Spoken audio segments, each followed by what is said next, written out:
batane ɗi élection ji feƴƴuɗi ɗo FDG wiyay ko sélection waɗi, étant donné que le président de l'UFDG à son excellence Elhadji Mamadou Cellou Dalein Diallo o wi o tawaka e o élection ɗo o tawetake o ala kadi candidat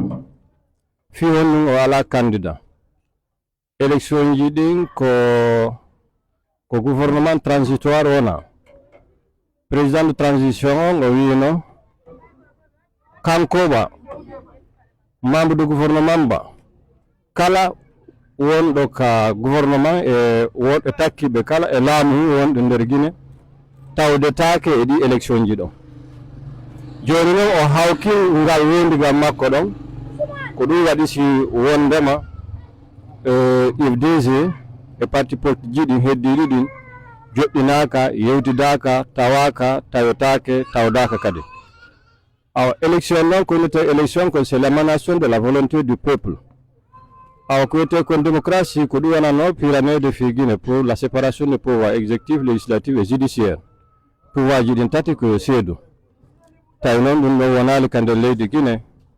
awa ɓe taw ka fichier électoral ɓe tawaka, recensement de bawol moƴƴali, société civile on tawaka, syndicaliste ɓen fof ka inneteɓe acteur politique ɓen tawaka, parti politique ji ɗi yewtidaka hay goto famodiraka. Donc gouvernement on transitoire on gouvernement de transition on dirigé par Mamadi Doumbouya ko organise élection ko ɓen organise élection ko kamɓe woni organise ude ko kamɓe woni sécurise ude ko kamɓe woni sendude. Donc c'est la dictature qui va continuer fi maintenugol Mamadi Doumbouya ka pouvoir. Donc dans ce contexte UFDG wi tawaka ɓe tawetake awa ɓe tawdaka kadi e ko feƴƴi ko. Elhadji Dalein wi wata militant ɓen fof makko ɓen kala yiɗɗo FDG tammitiɗo FDG to tawe ɓe jooɗi ɓe heɗiti o yi ko feƴƴi kon. A yiya goto mo yimɓe ɗiɗo no remplisa kesuwa a yiya militaire ɓe ka wotata. Donc haray élection ji ɗin ko ɗum wiyete c'est une sélection et non une élection. Donc maire ɓe ɓen kañum kadi ɗen suti kono maire ɓe woniri ka nder leydi to innete délégation spéciale ko ɓeɗo kañum kadi ko préfet ɓe e sous préfet ɓe jonnaɓe otoje e mbuuɗi ko ɓe woni woni wallitade administration on jiiba leydi Guinée. Sa ndaari ka fuɗɗi institution ji ɗin fof du début à la fin ko décret montira. Donc dans ce pays tout est banal. Haray fewndo ɗo ko ɗum wiyete hiɗen en état exceptionnel. Yo Allah ɓeydu fabade jama on acteur politique ɓe garta ka terrain population o wawa heɓude ko wawa heɓude ko ɓe jaabo ɓe wawa heɓude ko ɓe lammina ɓe wawa heɓude kadi fayin dartande ko moƴƴanta Guinée kon fof e leydi Guinée ko takki Guinée kon fof. Politique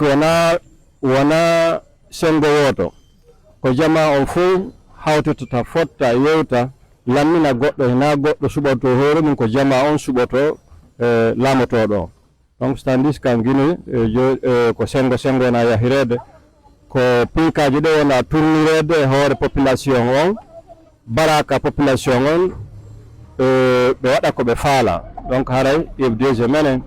min tawta ɗum ɗon kadi kala faalaɗo yo Guinée moƴƴu kala faalaɗo démocratie yo ñiiɓo e sous région on e Afrique ha hewta leydi Guinée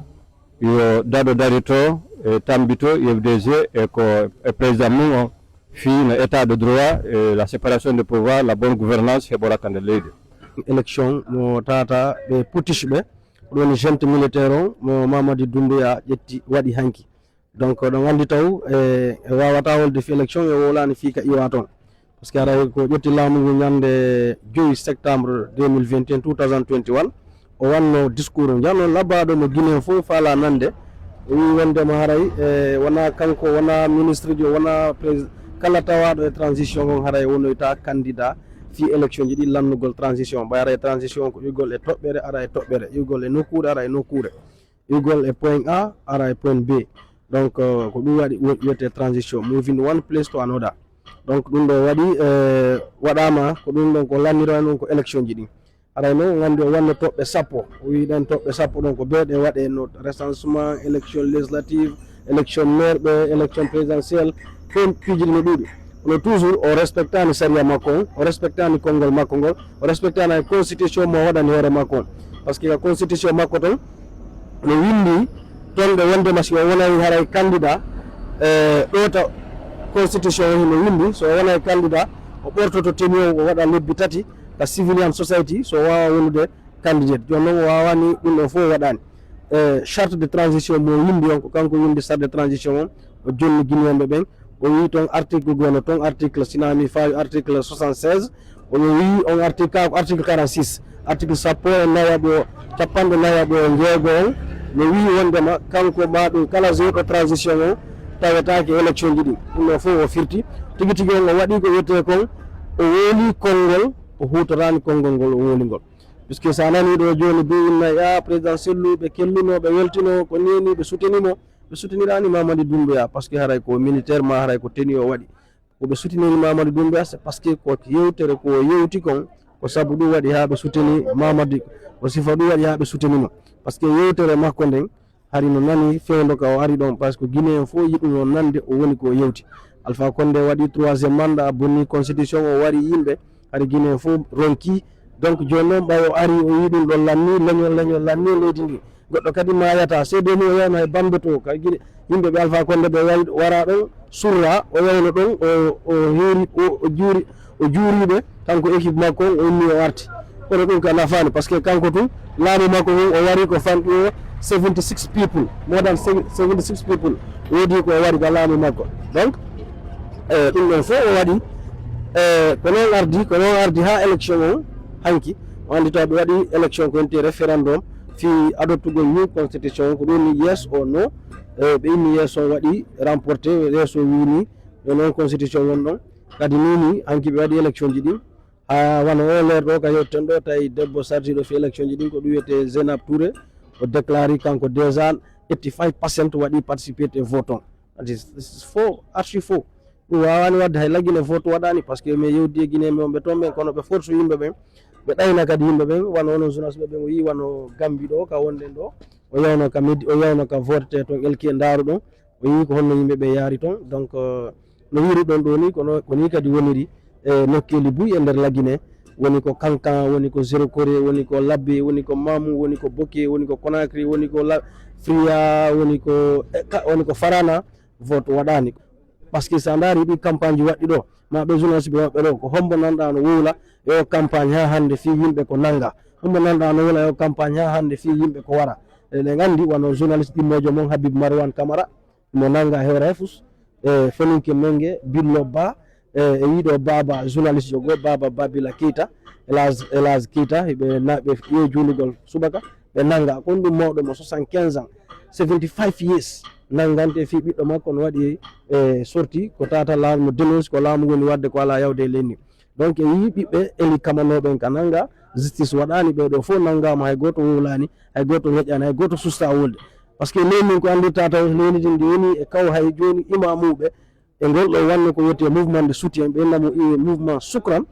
o souteni o Mamadou Doumbouya fen ɗo no ɓe waɗiri programme on noon fof ko woni ɓaw makko ko sina ɗum sa wonani e ɓaw makko ko a deƴƴuma yalta lenni sa woli ko a nangueteɗo soke goɗɗo andata honde sokoɗa donc haray sifandi ley ɗon en feƴƴino ɗin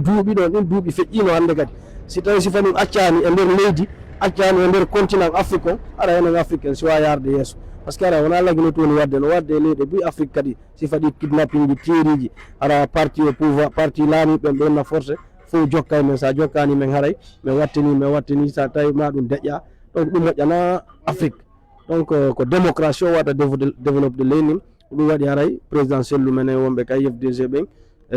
présidentiel holluno ɓe tawaka ɓe tawitaka e élection ji ɗi par ce que citoyen jo leydi wonɗo léggal ardi e kaydiji mum fof o yimo faala winditade ɓi o winditatako donc andi haray on ɗon citoyen jo haray ɗum ɗon no metti sifade donc ɗum waɗi présidentiel lu wawanduma winditade ɓe holli kadi kala yiɗiɗo ɓe kala faalaɗo kadi gonga yo wawa fenade yo gonga ñiɓe lenni démocratie Laguiné ona leydi mo bonna huula haray hayso tawaka e ɗi élection ji ɗi o tunina hoore mum